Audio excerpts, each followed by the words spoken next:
Kalau dilihat manusia itu bisa berubah dari besar ke kecil, kecil ke besar, ya mungkin aja ya. Apalagi kalau sudah punya anak dan lain sebagainya, wanita itu biasanya memang tidak sama dengan pada waktu masih lajang gitu ya. Pasti ada naik berat badan, terus perubahan, apalagi dengan bertambah usia ya pasti jadi tambah tua, kendur dan sebagainya. Itu mungkin aja kejadian gitu. Nah, saya nggak tahu apakah dulu yang dipostekan atau di upload itu adalah foto tahun sekian sehingga yang kelihatan masih pada waktu masih lajang, atau memang itu foto sebetulnya bukan foto asli misalnya gitu, badannya bukan asli, pokoknya direkayasa. Kita nggak tahu lah itu seperti itu. Tapi bahwa manusia itu bisa berubah, terutama dalam kaitannya berat badan dan sebagainya, pasti bisa, mungkin. Dan penyebabnya apa bisa macam-macam, bisa karena melahirkan, bisa karena kemungkinan tidak bisa kontrol diri, karena anaknya makan dia ikut makan lagi, anaknya satu makan, karena kalau anaknya beberapa kan kadang-kadang kan waktu makan nggak sama ya, itu bisa juga terjadi gitu. Oke. Dari pihak LM sendiri atau perempuan yang bisa dibilang tuh dekat dengan Pak yang diisukan dekat dengan Pak RK bilang kabarnya katanya kenapa badan dia sempat berubah karena faktor stres Bun. Kalau Bunda sendiri melihat dari sisi psikologisnya seorang wanita jika dari faktor stres mungkin bisa nggak sih Bun untuk merubah penampilan tersebut Bun? Ya, ada memang orang yang kalau lagi dalam keadaan tidak nyaman dengan dirinya bisa kemudian lari ke makan, lari ke minum-minuman yang manis dan sebagainya, itu bisa. Tetapi pertanyaannya yang harus lebih diperjelas adalah kalau ini terjadinya misalnya sudah lama, kejadian yang diisukan ini itu kenapa baru keluarnya sekarang? Pada waktu kejadian itu apakah dia juga cukup stres? Karena kalau dilihat seperti yang diberitakan, saat ini harusnya sudah lebih nyaman karena ada orang yang mendampingi. Ya, harusnya tingkat stresnya tidak sama dengan pada waktu kejadian yang lalu, sehingga dia waktu ditinggalkan itu belum ada pendamping gitu. Kalau menurut saya harusnya dipikirkan ke arah sana. Kalau misalnya stresnya sekarang ada, belum tentu karena masalah yang pertama tadi, bisa saja karena masalah terkait dengan suaminya, keluarganya, kehidupan ekonominya dan sebagainya, bisa juga tentang hal yang lain gitu. Jadi nggak semua karena satu hal itu mengakibatkan kemudian badannya jadi besar, jadi kepikiran, jadi apa, belum tentu itu. Tapi kalau itu pun terjadi, kalau dia ngomongnya sekarang dan kemudian kejadiannya sudah beberapa waktu yang lalu, itu biasanya harus dilihat kembali apakah betul itu penyebabnya dari yang pertama kali itu masalah itu atau bukan gitu. Oke. Bun, jika seorang perempuan ya bisa dibilang tuh sudah berumah tangga dan memiliki anak, dapat nggak sih Bun untuk merubah penampilan fisiknya kembali semula gitu Bun? Mungkin apa sih Bun yang perlu dilakukan Bun kalau dari Bunda sendiri? Kalau saya ngelihatnya manusia itu bisa berubah. Kan ini sekarang gini, kalau sudah punya anak biasanya pola makan dan sebagainya akan berubah. Dimana yang tadinya misalnya dia bisa diet dan sebagainya, sementara dia menyusui anaknya disarankan untuk tidak diet dulu, sehingga harus dilihat memang komposisi makanannya seperti apa. Ada orang setelah melahirkan baik-baik saja badannya, tapi ada orang yang sudah melahirkan memang mengalami misalnya kenaikan berat badan, kemudian lebih cepat lelah, itu bisa terjadi. Nah, sekarang kalau saya ditanyakan apakah itu bisa kembali lagi semula, sebetulnya kalau niatnya keras sih bisa aja. Kan kalau kita ke dokter gizi itu pasti akan dicek makannya seperti apa, banyak ngemilnya nggak gitu, apakah makan utamanya tidak ada tapi ngemilnya banyak sekali. Nah, itu kan yang harus diperbaiki sebetulnya, bukan hanya karena masalah sudah melahirkan akan berdampak gemuk dan tidak bisa turun lagi, belum tentu seperti itu. Bukan berarti gampang, itu juga pasti sulit karena apa, membutuhkan kontrol diri yang kuat untuk bisa mau mencapai sesuatu. Kontrol diri yang kuat tuh apa? Misalnya dia tadi tidak ngemil, makanannya porsinya jelas, tidak banyak karbohidrat, lebih banyak sayur, serat dan protein misalnya seperti itu. Itu kan harusnya kalau kita mau bisa dilakukan, cuman orang kadang pikir tuh nggak enak nih, enaknya makan yang manis-manis. Nah, bablas lah seperti itu. Oke. Bun, ini kan dari LM sendiri awalnya kan tidak percaya diri Bun karena kondisi fisiknya yang sekarang ini Bun. Tetapi mungkin karena banyaknya dukungan juga akhirnya dan percaya diri untuk muncul ke publik bun. Kalau bunda lihat dari sisi psikologisnya mungkin apa sih bun yang membuat seseorang gitu tidak pede dengan fisiknya yang berubah bun? Salah kalau hanya karena fisik kita nggak percaya diri, karena manusia itu tidak hanya terdiri dari fisik atau casingnya aja.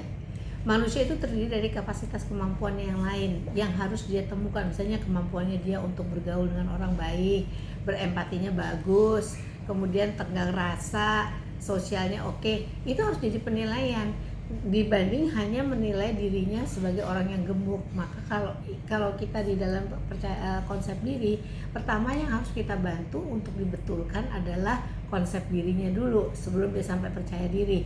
Konsep diri itu gambaran orang tentang dirinya. Setelah dia dapat gambaran tentang dirinya, oh saya orangnya suka bergaul, empati saya tinggi, saya orangnya cerewet, saya orangnya ini. Nah, setelah gambaran itu dapat, lalu dia evaluasi dirinya sendiri, itu namanya self esteem. Self esteem ini akan melihat cerewet dianggap negatif, kemudian bisa berkomunikasi dengan orang, konotasinya bagi orang lain misalnya genit, itu jadi negatif. Nanti kita lihat banyakannya positif atau negatif. Kalau banyakannya negatif, kemungkinan self esteem negatifnya jadi akan tidak membuat dia bisa lebih percaya diri. Tapi kalau banyak yang positif, kemungkinan percaya dirinya bisa gitu.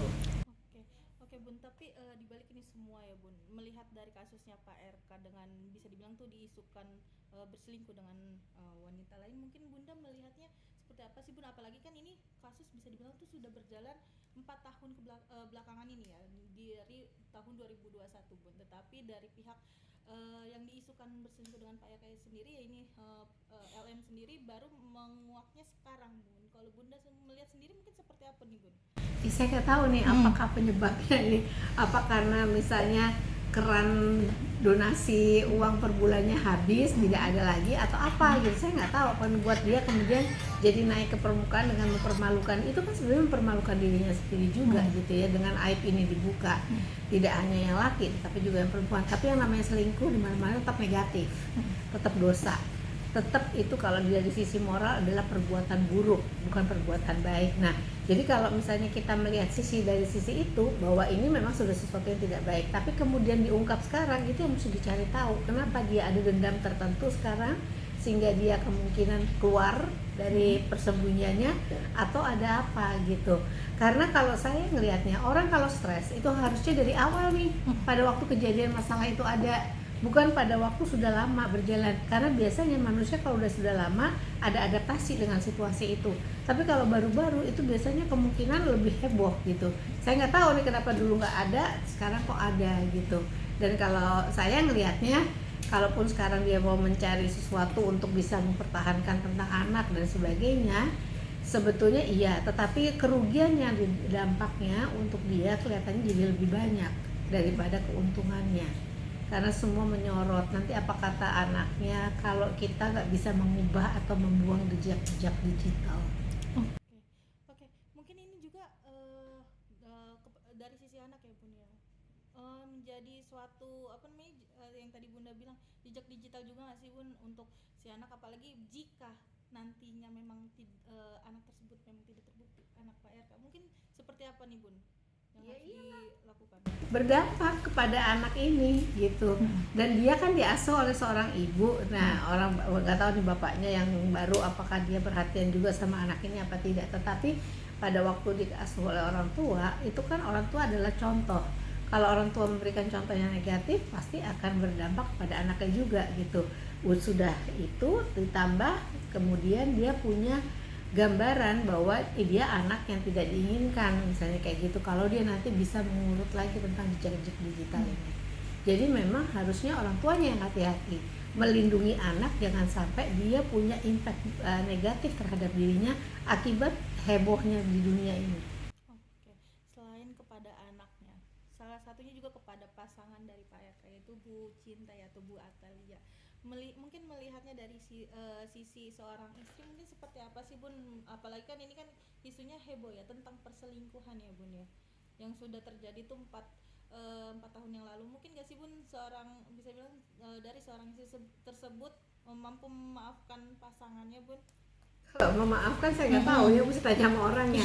Tapi bahwa kalau itu membuat sesuatu yang mengecewakan, jadi tidak percaya sama suami, jadi tidak merasa bahwa cukup aman menjadi istri dari orang yang sudah dikenal masyarakat, ini kan dampaknya bukan hanya kepada keluarga kecil ini yang lebih besar, karena mereka berdua kan ada di atas pohon yang cukup tinggi yang anginnya menerpa terus. Kalau dengan isu seperti ini terpaannya makin keras gitu. Jadi menurut saya wajar kalau seorang istri kemudian jadi tidak merasa nyaman, merasa dikhianati, sedih dan sebagainya. Nggak boleh dikatakan kamu nggak boleh begitu, nggak bisa. Itu harus proses juga untuk dia memahami masalah yang terjadi, bahwa ada kekhilafan dari sang suami dan sebagainya. Kalau itu benar ya, saya nggak tahu juga gitu. Itu mungkin harus dikasih waktu untuk berproses pada dirinya agar bisa, ya sudahlah, saya sudah paham, sekarang saya mau coba melanjut kehidupan saya gitu. Tapi impact kedepannya dapat menurunkan rasa kepercayaan nggak sih terhadap pasangan, Bun? Iya bisa, kan saya bilang impactnya bahwa yang kita banggakan ini belum tentu seperti apa yang kita pikirkan gitu.